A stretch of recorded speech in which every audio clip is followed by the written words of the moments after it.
یا ایہا الذین آمنوا لا تدخلون النبی لا تدخلون البیتون النبی،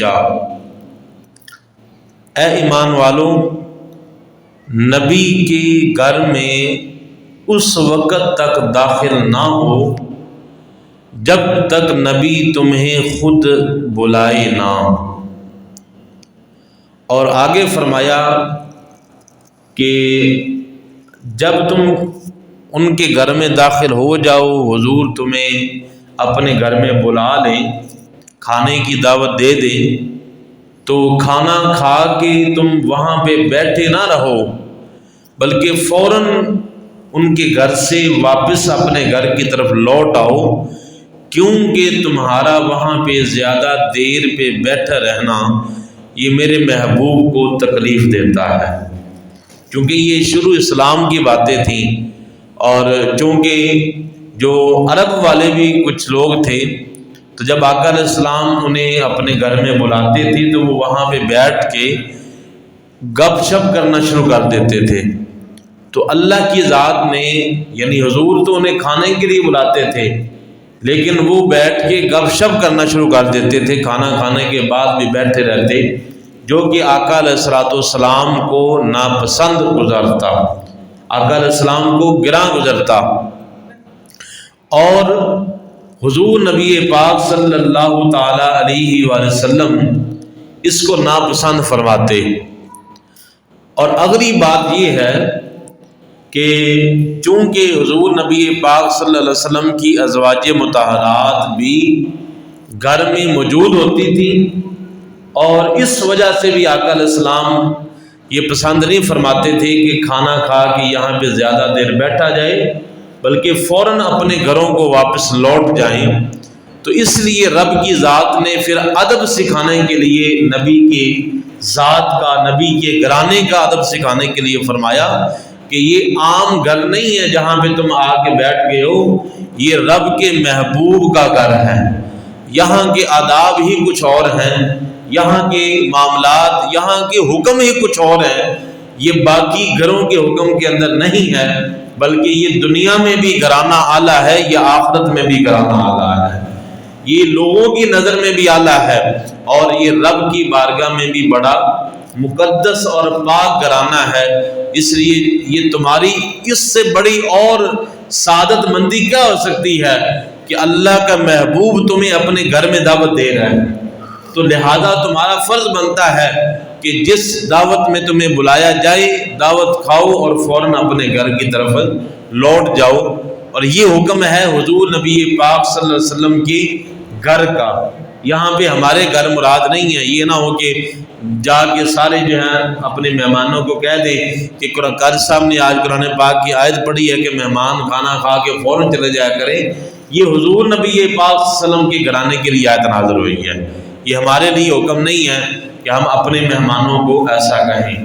اور اعلیٰ حضرت کے بارے میں آتا ہے مہمانوں کے بھی کچھ آداب ہوتے ہیں کہ جو چیز کھانے کے لیے بنائی گئی ہے اس میں پینا نہیں چاہیے، اور جو چیز جس مقصد کے لیے بنائی گئی ہے اسے اسی کام میں استعمال کرنا چاہیے۔ اعلیٰ حضرت رحمۃ اللہ علیہ کو کسی مرید نے دعوت دی، حضور آپ ہمارے گھر میں تشریف لے کے آئیں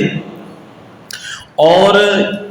میں آپ کی دعوت کرنا چاہتا ہوں۔ تو اعلیٰ حضرت رحمۃ اللہ علیہ اس گھر میں چلے گئے، وہاں پہ اور بھی لوگ دعوت پہ آئے ہوئے تھے،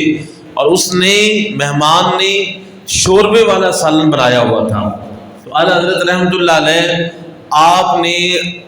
کھانا کھانے کے بعد آپ کو بڑا اس کا ذائقہ پسند آیا، اچھا لگا، تو پینے کا ارادہ کیا۔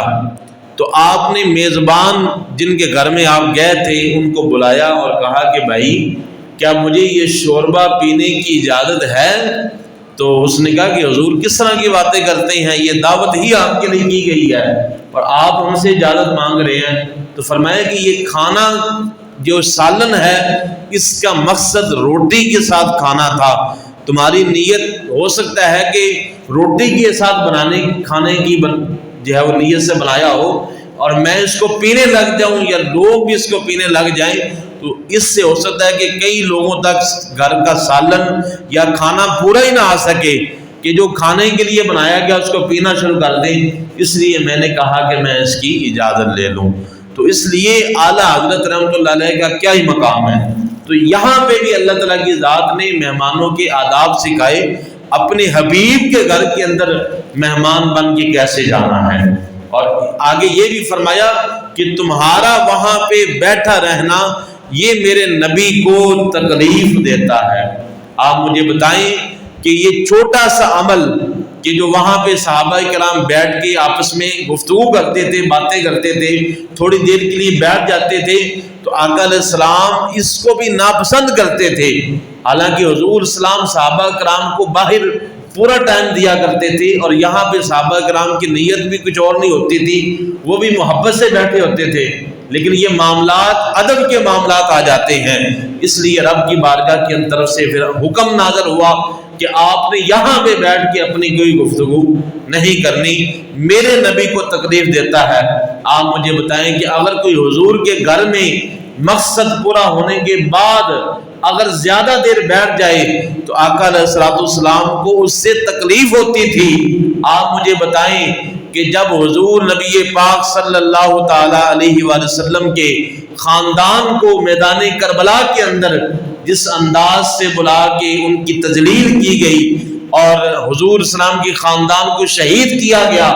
میرے اور آپ کے محبوب علیہ الصلوۃ والسلام کے خاندان کو ذبح کیا گیا، ان کے خون بہائے گئے، مجھے بتائیں کہ حضور علیہ الصلوۃ والسلام کو اس سے کتنی تکلیف ہوئی ہوگی۔ اور قرآن پاک کے اندر 28ویں پارے کے اندر اللہ تعالیٰ کی ذات نے فرمایا ان الذین یؤذون اللہ ورسولہ فی الدنیا والآخرہ، وہ لوگ جو اللہ اور اس کے رسول کو تکلیف دیتے ہیں، لعنہم اللہ فی الدنیا والآخرہ، دنیا میں بھی ان پر اللہ کی لعنت ہے اور آخرت میں بھی اللہ کی لعنت ہے۔ اور آگے فرمایا کہ وَلَهُمْ عذاب مہین، ان کے لیے دردناک اور ذلیل کر دینے والا عذاب اللہ نے تیار کر رکھا ہے۔ یاد رکھیں قرآن کے اندر 3 عذابوں کا ذکر ہوا ہے، 3 قسم کے۔ آپ پڑھتے ہوں گے وَلَهُمْ عذاب عظیم، ایک عذاب عظیم کا ذکر ہوا، اور یہ عذاب مسلمان اور کافر دونوں کے لیے خاص ہے۔ اللہ تعالیٰ مسلمانوں کو بھی دے گا جو گناہ کر کے اپنے گناہ کی سزا بھگتنے کے لیے دوزخ میں ان کو کچھ دیر کے لیے ڈالا جائے گا، یہ ان کے لیے اللہ کی ذات نے فرمایا، کافر بھی اس کی وجہ سے جائیں گے۔ دوسرا عذاب ہے عذاب علیم، اس کا معنی ہے دردناک عذاب، کہ جو انسان کی روح کو بھی تڑپا کے رکھ دے، انسان کے ایک ایک جسم کا بال یہ تڑپ جائے، اس قدر اللہ کی ذات نے دردناک عذاب رکھا ہے۔ تو ان کے لیے بھی اللہ کی ذات نے فرمایا کہ عذاب علیم ہے، اور تیسرا فرمایا عذاب مہین، یہ سب سے خطرناک، ذلیل اور تڑپا دینے والا عذاب ہے، اور یہ مسلمانوں کو نہیں بلکہ صرف اللہ کی ذات نے کافروں کے لیے تیار کر رکھا ہے۔ اور اسی آیہ کریمہ کے اندر رب کی ذات نے فرمایا جو اللہ اور اس کے نبی کو تکلیف دیتے ہیں، رب نے فرمایا کہ ان پر دنیا اور آخرت میں لعنت بھی ہے اور ان کے لیے عذاب مہین بھی تیار کر کے رکھا ہے۔ مجھے بتائیں کہ یہ جو اللہ اور اس کے نبی کو تکلیف دینا ہے ان کے لیے عذاب مہین، اور وہ عذاب مہین جو کافروں کو دیا جائے گا، مجھے بتائیں کہ اگر کوئی بندہ حضور کے گھر میں زیادہ دیر بیٹھ جائے، آقا علیہ السلام کو تکلیف ہوتی ہے، اور ان کے لیے جو ہے وہ اللہ کی ذات نے منع فرما دیا، عذاب کا ذکر نہیں کیا، بلکہ فرمایا کہ میرے محبوب کے گھر میں کھانا کھانے کے بعد، مقصد پورا کرنے کے بعد اپنے گھر میں لوٹ آیا کرو۔ اس کے بعد صحابہ کرام نے پھر ایسا عمل نہیں کیا۔ اور مجھے بتائیں کہ اگر تھوڑے سے عمل سے آقا علیہ السلام کو تکلیف پہنچتی ہے تو جنہوں نے حضور کی آل کو شہید کیا اس سے آقا علیہ السلام کو کتنی تکلیف پہنچی ہوگی، اور اللہ کی ذات نے انہی کے لیے عذاب مہین تیار کر کے رکھا ہے۔ پتہ چلا یہ جو یزیدی تھے ان کے لیے عذاب مہین کا ذکر کر کے اللہ کی ذات نے باور کرا دیا کہ جو لوگ آج بھی یزیدیوں کی حمایت کرتے ہیں، کہتے ہیں یزید کو یہ نہ کہو، یزید کو وہ نہ کہو، رب نے تو قرآن میں ان کے لیے عذاب مہین کا کہہ دیا ہے، اور عذاب مہین صرف کافر کو ملے گا۔ پتہ چلا کہ یزیدی فوج یہ مسلمانوں کی فوج نہیں تھی، یہ کافروں کی فوج تھی۔ حسینی صرف حضور نبی پاک صلی اللہ علیہ وسلم کی آل اور اولاد تھی، یہ صرف حضور کی آل تھی کہ جو حسینی ہے، باقی سارے کے سارے یزیدی ان کے لیے اللہ کی ذات نے عذاب مہین کا ذکر فرمایا۔ پھر امام حسین رضی اللہ تعالیٰ عنہ آپ میدان کربلا کے اندر پہنچتے ہیں، امام حسین رضی اللہ تعالیٰ عنہ نے وہاں پہ ایک نماز بھی قضا نہیں فرمائی، کوئی ایسا لمحہ وقت نہیں گزرا کہ رب کی یاد سے غافل ہو گئے ہوں، اور کوئی ایسا وقت نہیں گزرا کہ جس کے اندر آپ نے قرآن پاک کی تلاوت نہ کی ہو۔ یہ امام حسین رضی اللہ تعالیٰ عنہ کا پیغام ہے، اور امام حسین رضی اللہ تعالیٰ عنہ نے میدان کربلا کے اندر کوئی اپنی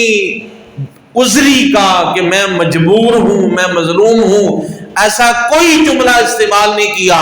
بلکہ بار بار یزید کی طرف سے پیغام آتے تھے،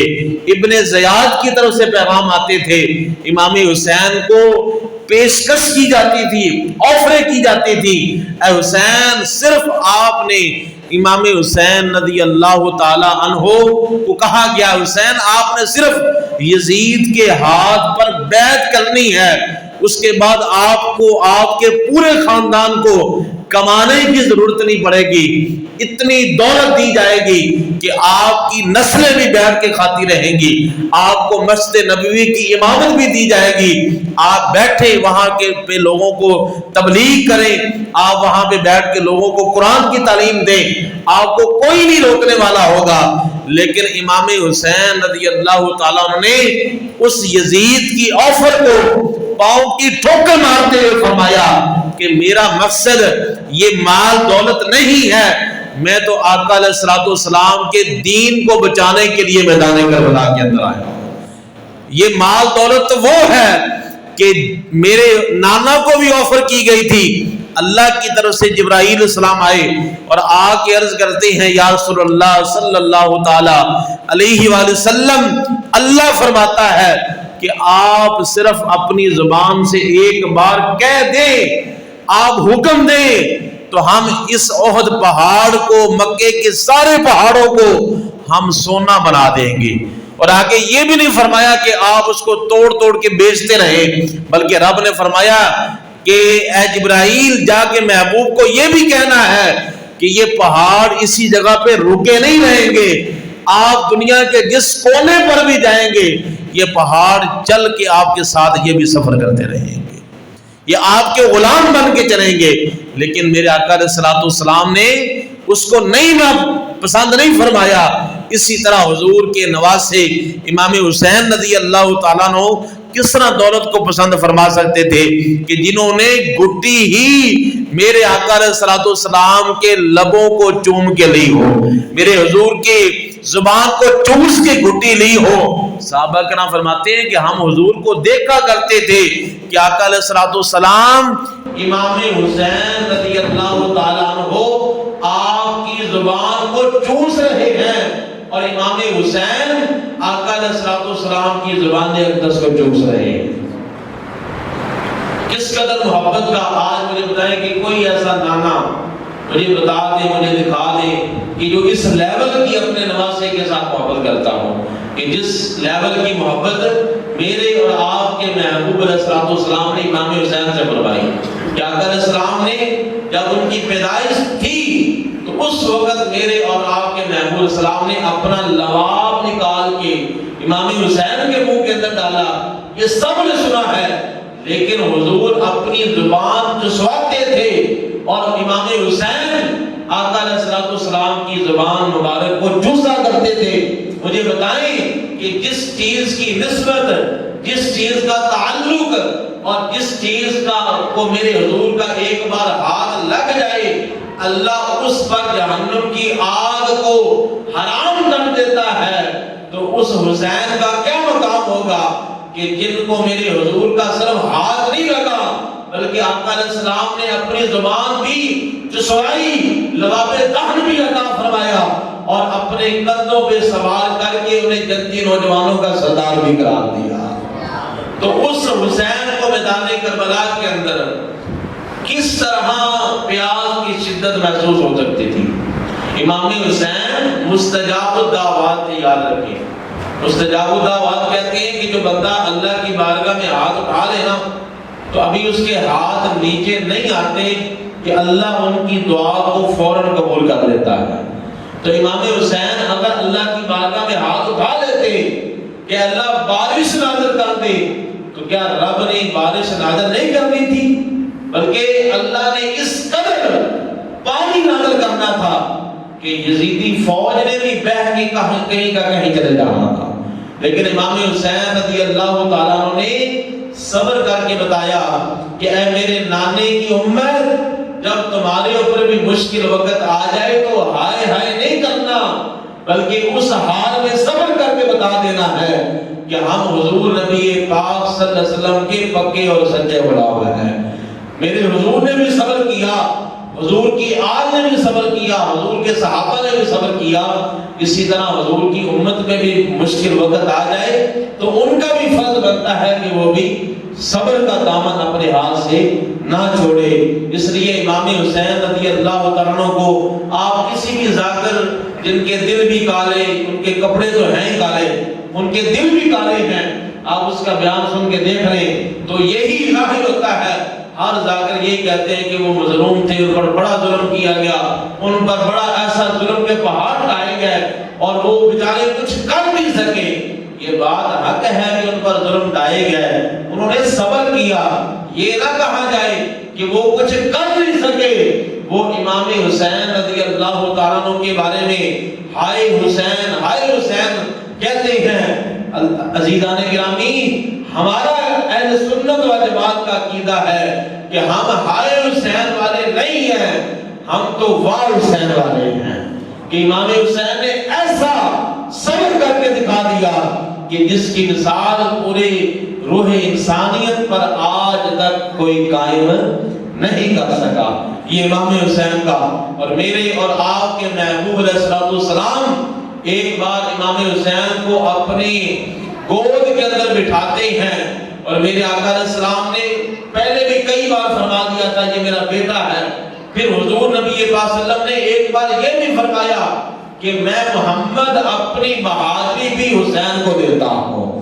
میں بہادری بھی حسین کو دیتا ہوں۔ تو مجھے بتائیں کہ امام حسین رضی اللہ تعالیٰ عنہ نے میدان کربلا کے اندر صبر کر کے یزیدی فوج کا سامنا کر کے یہ بتا دیا کہ حسین کوئی عام حسین نہیں ہے، حسین کیسے جھک سکتا ہے، حسین ڈٹا ہوا ہے۔ وجہ یہ ہے کہ امام حسین کے اندر بہادری ان کے نانا کی موجود تھی۔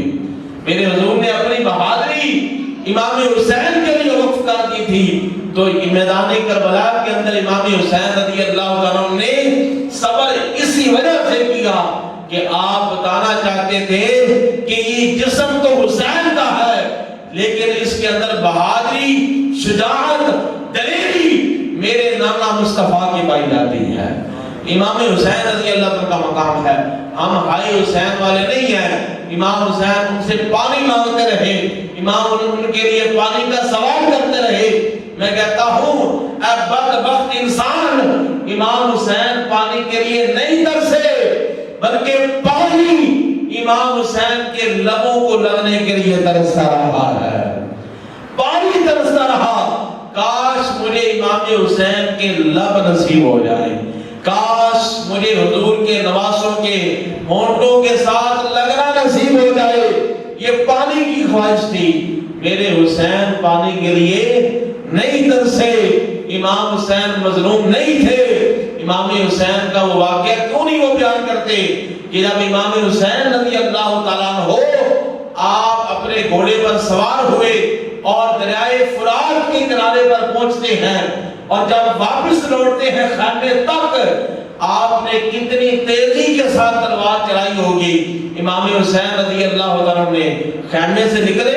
آپ نے مشکیزہ اپنے کندھوں پہ لٹکایا، ہاتھ کے اندر تلوار رکھ دی، گھوڑے پر سوار ہوئے، اور آگے یزیدی فوج جو ہے وہ دریائے فرات پر جو ہے وہ کھڑی ہوئی تھی، اور کس لیے کہ تاکہ حسین اور ان کی اولاد پانی نہ لے سکے۔ لیکن امام حسین رضی اللہ تعالیٰ عنہ آپ گئے، تلوار لہراتے ہوئے،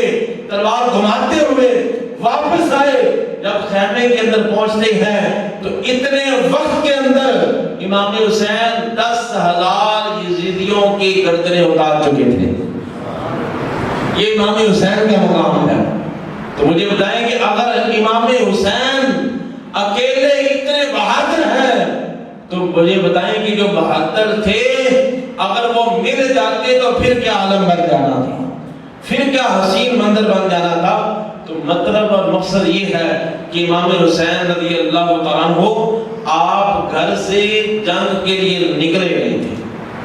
آپ مجھے بتائیں یار میری اور کسی بندے کی لڑائی ہو جائے، آپ کی کسی بندے سے لڑائی ہو جائے تو کیا آپ اپنے بیوی کو بھی ساتھ لے کے چلے جائیں گے؟ موٹر سائیکل اٹھا کے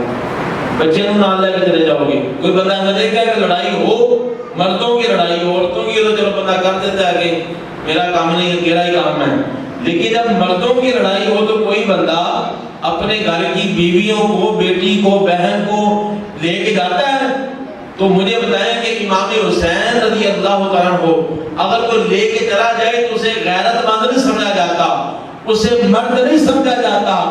اور مجھے بتائیں کہ بڑے سے بڑا بندہ بھی وہ اپنی غیرت کے خلاف سمجھتا ہے کہ یہ میں لوگ مجھے کیا کہیں کہ لڑائی کے اندر عورتوں کو بھی لے کے آ گیا ہے۔ اگر آج کے مومن کی غیرت گوارا نہیں کرتی لڑائی کے میدان کے اندر اپنی بیوی، بیٹی، بہن کو لے کے چلا جائے تو مجھے بتائیں کہ حسین آپ کی غیرت کس طرح گوارا کر سکتی ہے کہ جن کے صدقے سے اللہ کی ذات نے ہمیں جنت عطا فرمانی ہے۔ امام حسین ہمارے جنت میں سردار ہوں گے، آج غلاموں کی غیرت گوارا نہیں کر سکتی تو ہمارے آقا حسین کی غیرت کس طرح گوارا کر سکتی تھی کہ میدان کربلا کے اندر اپنی بیوی، بیٹی، بہن کو لے کے چلے جائے۔ تو امام حسین اپنے گھر سے لڑنے کے لیے نکلے نہیں تھے، بلکہ آپ کو کوفیوں نے تقریباً 12,000، میں نے ایک بات یہ بھی پڑھا تھا کہ تو توڑے اس سے بھی زیادہ بڑے بڑے توڑے خطوں کے ساتھ بھر گئے تھے۔ پھر امام حسین رضی اللہ عنہ کو لکھے گئے آپ یہاں پہ کوفہ میں آئیں، آج یہاں پہ لوگ دین سے دور ہیں، آپ ان کی تبلیغ کریں، آپ ان کو سمجھائیں، یہ آپ کے مرید ہیں، یہاں پہ دین کی بڑی ضرورت ہے، یہاں پہ آپ کی بڑی ضرورت ہے۔ تو امام حسین رضی اللہ تعالیٰ عنہ اس قدر آپ کو بار بار خطوط بھیج کے امام حسین رضی اللہ تعالیٰ عنہ کو کوفہ کے اندر بلایا گیا۔ یہ امام حسین رضی، اور اکثر شعر بھی ہم پڑھتے ہیں اہل سنت کی مساجد کے اندر کہ امام حسین جن کو دھوکے سے کوفے بلایا گیا، حالانکہ اہل سنت و جماعت کا عقیدہ ہے کہ حسین کو کوئی دھوکہ نہیں دے سکتا۔ تو یہ علماء کرام فرماتے ہیں کہ یہ شعر پڑھنا درست نہیں ہے، کہ پہلے میں بھی پڑھتا تھا لیکن منع فرمایا گیا کہ یہ شعر درست نہیں ہے۔ حسین رضی اللہ تعالیٰ عنہ آپ کو کوئی دھوکہ نہیں دے سکتا، ہاں ان کا ارادہ تھا دھوکہ دینے کا، لیکن امام حسین رضی اللہ تعالیٰ عنہ آپ جانتے تھے، آپ اور لوگ پوچھیں گے، آپ بھی سوچیں گے کہ یار اگر انہیں پتا تھا کہ یہ مجھے دھوکہ دے رہے ہیں تو پھر کیوں چلے گئے؟ آپ اس لیے چلے گئے کہ بروز قیامت اگر میرے نانا نے مجھ سے پوچھ لیا کہ ان کا کردار اور تھا، تمہارا کردار یہ ہے کہ وہ اگر بلا رہے تھے دین کے نام پہ تو حسین تمہارا کام بنتا تھا نا کہ گھر چھوڑ کے چلے جاتے، تم نے تو اللہ کی رضا کے لیے جانا تھا۔ میں اس لیے گھر سے نکلا کہ بروز قیامت میرے نانا پوچھ نہ لے اے حسین تم کیوں نہ دین کے نام پہ گھر سے نکلے۔ امام حسین صرف اس لاج کا لحاظ رکھنے کے لیے گھر سے نکلے تھے، ورنہ حسین کو کوئی دھوکہ نہیں دے سکتا۔ امام حسین رضی اللہ تعالیٰ عنہ آپ میدان کربلا کے اندر شہید ہوئے، پھر اس کے اندر جتنے بھی کربلا کے اندر لوگ موجود تھے اور باقی جو خواتین رہ گئی تھی اور امام زین العابدین رضی اللہ تعالیٰ عنہ اور ایک اور نوجوان اس کے اندر جو بچ گئے تھے، جب ان کو قیدی بنا کے ابن زیاد کے دربار کے اندر پیش کیا گیا